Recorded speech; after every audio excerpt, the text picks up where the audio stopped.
The question is, are you falling asleep or should I make potato soup? I'm not falling asleep. I'm just listening. Okay. Then I shall create potato soup. Okay. Love you. Let's see if this is gonna work. Nope, this is probably gonna work right here somewhere. So I'm gonna make potato soup. So I'm gonna peel 5 pounds of potatoes. Doesn't take too long. I already got milk, well, mostly water. I have fluoride-free water, so bottled water. One that I believe is fluoride-free. And it's on to boil. I already threw like 6 little pieces of corn on the cob to go in there.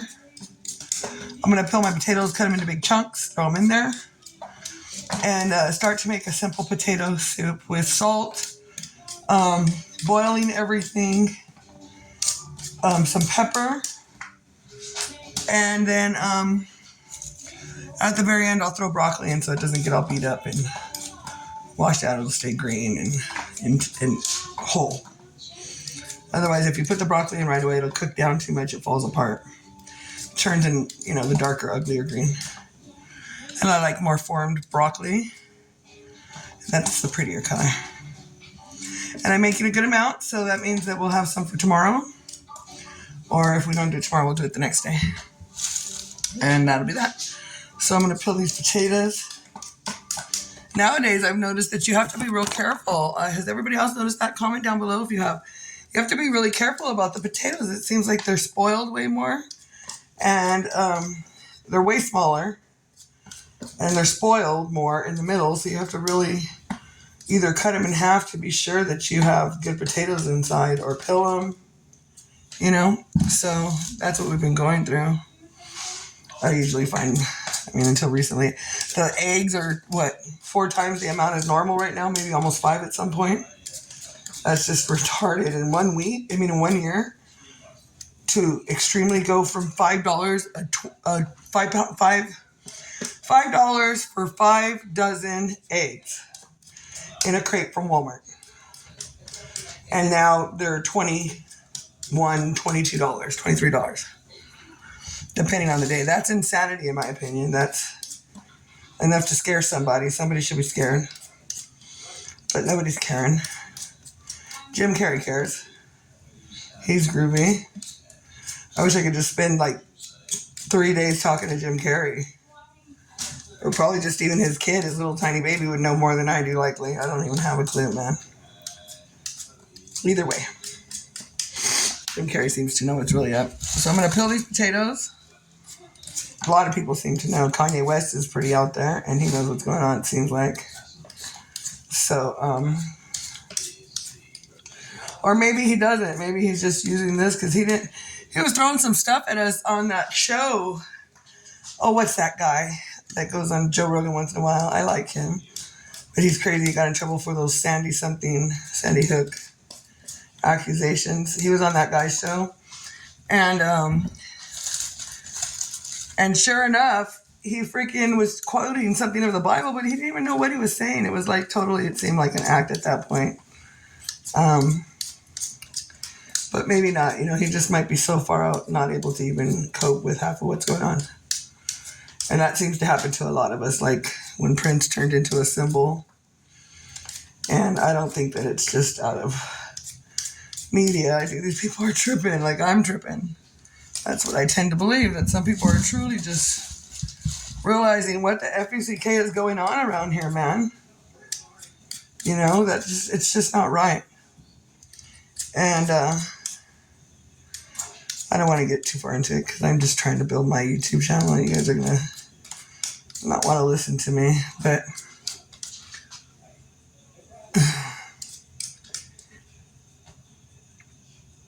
if the mountains are trees, or at least some of them are, and some of the mountains are giants, and then some of the mountains are just mountains, how do we know if your shoe tongue's really a shoe tongue and not a blanket just made for the foot?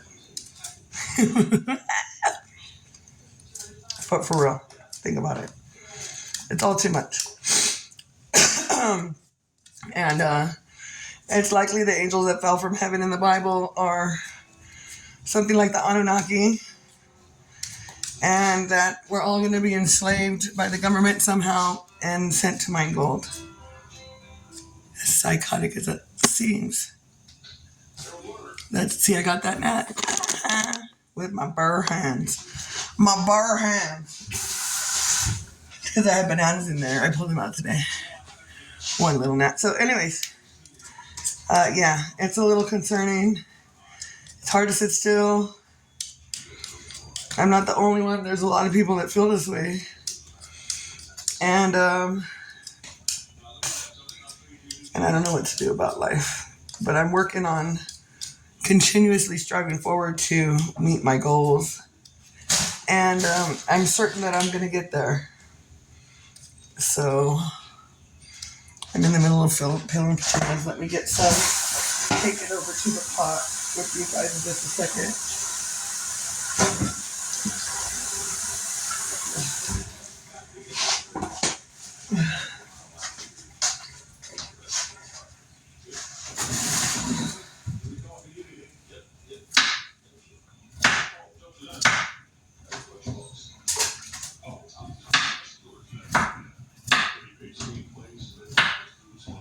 Give me a second, you guys. I know I'm not supposed to walk away.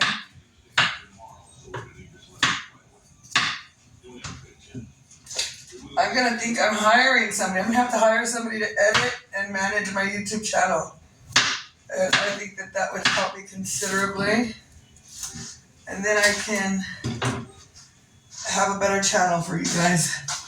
Because I sincerely love you guys. And anybody who wants to pay attention to me makes me happy. And I just feel like I'm trying to find myself, man. Life is hard.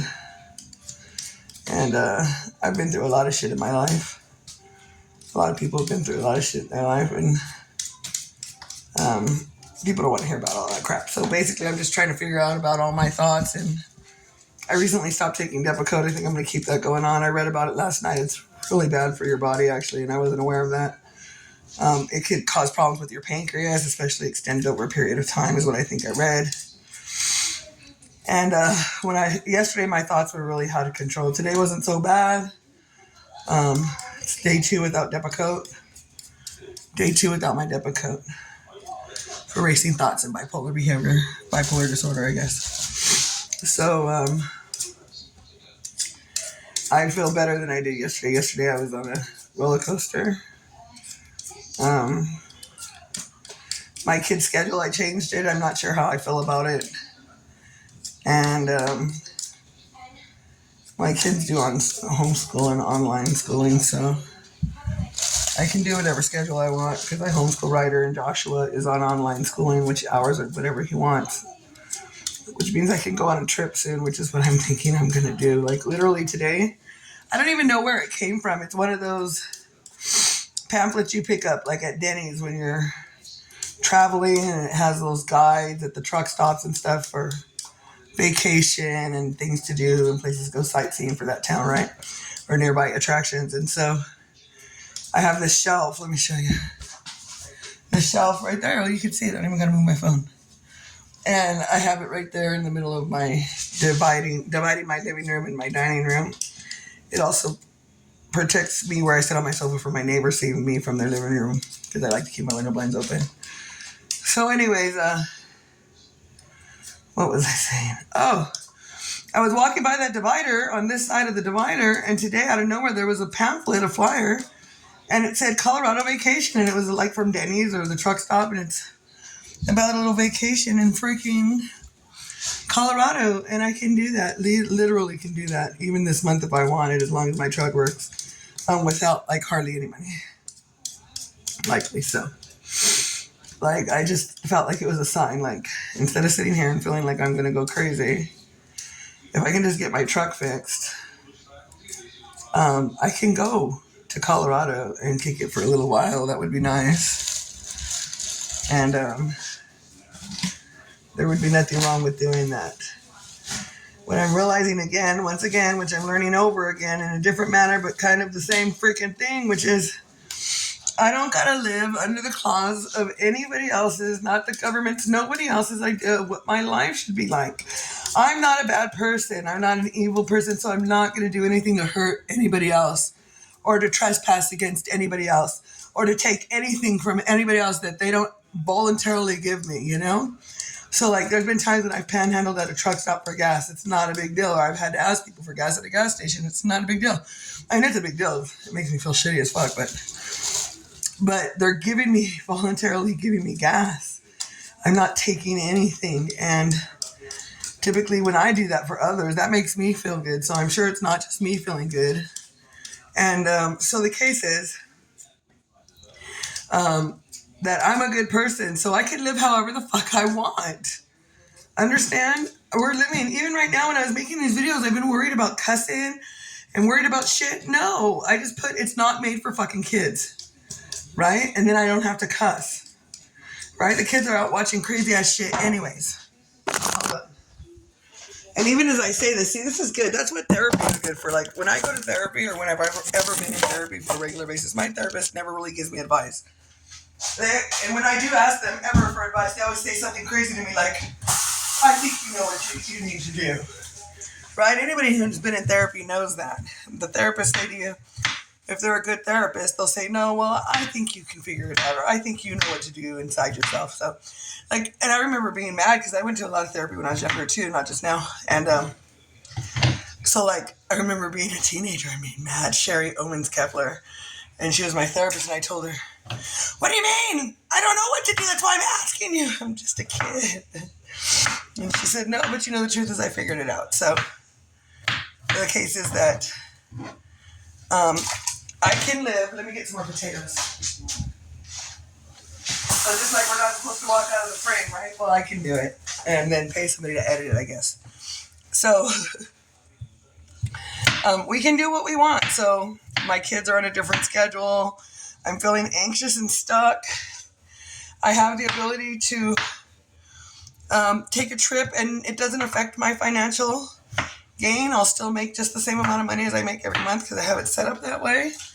And my children will still get the same amount of education, if not more, because they're definitely going to get more because they're going to be out and about experiencing the public more than we do because I'm a hermit in the house. And so the kids are going to experience more of the public and to get an array of, you know, visuals and an array of activities and communication. I mean, there's just no negative about it.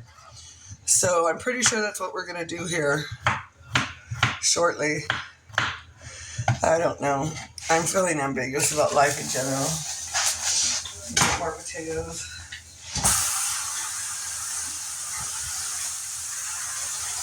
Life just kind of overwhelms me, period, at the end. I went through a lot of shit. I was rather abused as a kid. And rather is an understatement. I was beyond severely abused as a child. I was, whatever the most intense word you can use is, I was beaten almost till I was dead when I was 5, and they didn't even take me to the doctor. They hid me at his mom's house, where I woke up to my grandma. She became my grandma. I woke up to her crying over me and praying to the Lord to forgive her for raising such a monster. I was 5. You know, both my eyes were black, like as big as they can be. I don't even know. I was passed out for days. I recall my grandma told me some of the story. My mom told me some of the story. And I remember after a period of time, I got up and went to the bathroom, and I remember my grandma had something under me, so I wasn't using the restroom, like getting up. I was literally debilitated. I don't even think I was awake. And I don't know how long I was like that. But I remember after a while, I got up to use the restroom. It's all rather foggy. And I remember looking in the mirror, and if you've ever seen those old Godzilla movies and King Kong movies from the 70s and the 70s, it had to be the 70s because I was only 5. I remember thinking my eyes looked like Godzilla's. They were so red and squinted and just so dark blood. And both my eyes were black. So then when I was an adult, in my mid-20s, my ex-husband came to visit, and he ended up punching me, which he never did before, but he did that day. And he punched me in the head on my left temple, and it blacked both my eyes, and I had black eyes for over 2 months. So that means I related that when back in the day, that when I was that age, 5, that I had to have hid at his mother's for over 2 months because they didn't take me out of his house until then. And I mean, that's just one incident that I'm telling you about, an extreme incident, but there were more extreme incidents, and that's just one. And I've talked about it so much in therapy that I'm able to say it without crying. Whereas other things like singing, which I sang to you guys, what did I sing? Not You Are My Sunshine. I don't even think I could make it through that song without crying. But I sang to you guys, he's got the whole world in his hands. And I almost cried, right? Or I did cry, I don't know. Or I didn't post the one where I couldn't finish it. I think that's what happened. I don't know what happened. But the bottom line is, I'm a big crybaby, and I can say that to you guys without crying because I've been in so much counseling. So, let me say this much. Here's my food. Look. And then here's the pan. So, it's a big pot. We're making a big amount of soup. So, I want to also, I guess I'm going to go ahead and vocalize to you guys that if you suffer from past child trauma and abuse, telling people makes it better. Let me fix this screen. Telling people makes it better. I think that what happens is the devil or the negative energies or whatever it is, the adversary, whatever you want to call it, works overtime. And so any skeletons or secrets that we can't divulge will harbor over us and keep us suppressed. That's my opinion. And so telling somebody or writing it down to yourself in a letter and burning it, tearing it up and flushing it down the toilet, tearing it up and throwing it away into the wind. Whatever you want to do, get that shit out of you. Excuse me. The individual that did that to you is still holding you hostage. And the adversary working through that individual has still got strongholds over your life. So if you've been severely abused or abused in any way, in some way that still bothers you and affects you, you need to get that out of you. Get it out of you. Write it down on paper. Tell somebody. Go to therapy. Tell your mom.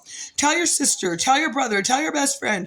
Write it down on paper and tell yourself about it, and then burn it to the Lord or burn it to the wind. But get that shit out of you. That shit harbors you. It kills you. It suppresses you. Get rid of that shit. Tell somebody. It'll make you feel better. I love you guys. I'm going to go now. This is a 17-minute video, and I think I can post it. Bye.